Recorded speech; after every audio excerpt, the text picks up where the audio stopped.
Hey everyone, it's Mariam, back with another video. How's everybody doing? You okay? You good? Okay. So basically, I just wanted to do a review on the Super Bowl halftime show, just like everybody else in the world. I was watching, I stayed up all night to make sure I was up to see it. I even got into the game, and well done to the Ravens, because they really did a good job. 49ers came back in the second half, and I really thought it was their game, but sorry, what can I say? But yeah, I'm going to talk a bit about Alicia Keys and Jay Hudson before I go into Beyonce, because let me just give my 2 cents on them. Now, Jennifer Hudson sang America the Beautiful, and she did exactly what you know she's going to do. She was Jennifer Hudson. And then Alicia Keys came out in this red dress looking all kinds of nice, all kinds of fabulous. Booty like, but then she started singing, and I was on edge from the beginning to the end. I was like, okay, you know what? I know she can do this. She came, she kept it simple, kept it in the pocket. Then she started trying to hit them high notes, and I just wasn't having it. I wasn't having it. We had a debate here in this room right here, right now. One of my classmates were like, she did a good job. And I agree. I agree. I agree. But it wasn't that great. So then, obviously the match started, and it was all great. Took a nap. Woke up just in time for the halftime show to start, and if Beyonce didn't shut it down, then I don't know what else she did. She shut it down like it was expected. It was the Beyonce concert, the match was the opening act, and it continued after her for anyone that wanted to watch. That was basically what happened.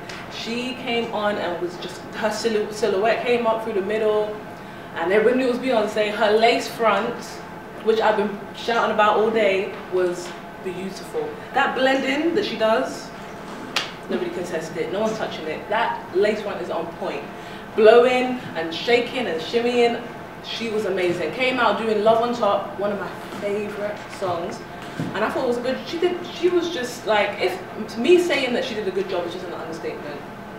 Then she went into Crazy in Love. At first I was thinking, Beyonce always starts with Crazy in Love. I know she's going to start with Crazy in Love, but she gave something different. She basically crammed her whole career up until the album 4 in this 14-minute performance, and amazing. She didn't even have to bring out Kelly and Michelle, but she did, which everybody knew that she would, but it was still a surprise. It's still a shock, because no matter when you see these three, no matter where, even if you saw them on a red carpet not saying anything, you would still be excited. So for her to bring them out was just everything. And her dirty wine, because she got aggressive, as Beyonce does. She just gets aggressive for no reason, seducing people with her eyes, looking like she's about to strip you of your soul. Yeah, Beyonce did all of that. And what was another highlight?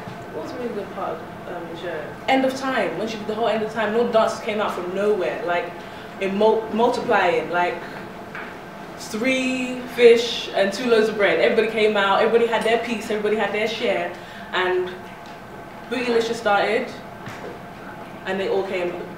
Michelle had her chance, popped out from the bottom, boom.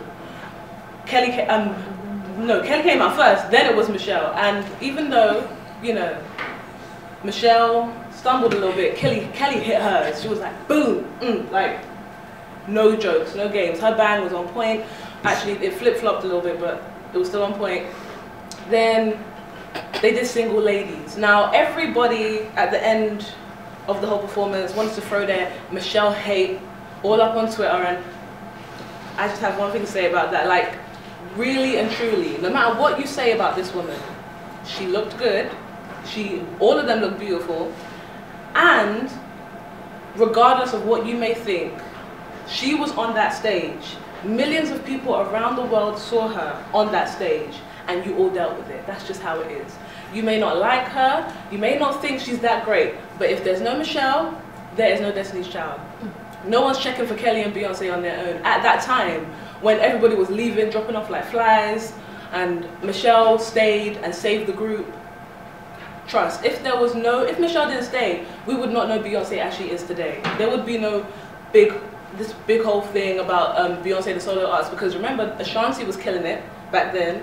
Who else was? Blue Cantrell had her shot. Like, there were a lot of singers that had their shot. It's just that Beyonce rose to the occasion every time and got bigger and better. You know, Matthew knows the power of Matthew knows is something special. But leave Michelle alone. That's just the only thing I have to say. Leave Michelle alone. Michelle, she's just so simple and sweet and kind and nice, and you can see that she is. Just leave her alone. Stop hating her so hard. Imagine having to be on that stage in front of all those people and know that millions of people around the world, this is like the second most watched sporting event in the world after WrestleMania. So, you know, it's a big audience. Everyone is watching. You just have to, like, remember that she's a human being. Things like that can be depressing when all you see every day is, oh, Michelle the flop, Michelle's the one, she's the weak link, and oh, you know, Michelle makes everybody look bad. And Keisha Cole had the nerve to be up on somebody's Twitter talking about Michelle was effing up the groove. Keisha Cole just learned about pitch and how to keep it together and how to put a show on. Like, nobody's checking with Keisha Cole unless she's on BET, let's be real. So she needs to stay in her lane too. But overall, as we all know, Beyonce shut it down. She did a great job, and I had to watch it like two more times after that on YouTube, and every time I see it, I get excited. So say whatever you want. I know there were some people actually on my Twitter timeline that were saying they expected more, but what more could you really expect from Beyonce? Like, she did everything. Everything you expected, she did. Everything you couldn't have even imagined or expected, she did. You know she's born to do this, and one thing I respect about her and admire about her more than anything is just her passion for what she does. She really does give her all when it comes to performing. We may say what we want to say about her private life, but she gives her everything on the stage. She definitely entertains. I can go as far as saying, like, Michael Jackson's the greatest entertainer of all time, Beyonce just right next. And this world tour that she's about to go on, this Mrs. Carr show world tour, everybody's gonna go out. As much as you say, oh, I've seen everything Beyonce's gonna do, she's so extra, she's this, she's that, you know you wanna see her live in concert. You know you do, because I wanna see her too, and I will be there too. But yeah, thank you guys for watching. I have to shout out my friend, Cash, my #1 groupie. I have to shout out Zara too. Taylor, who's popping behind the camera. Pooja, who's sitting there looking at the camera, smiling. And my wonderful friend Florence, who's recording me. You can say hi. Hello. Okay. Thank you guys for watching. Bye. Bye.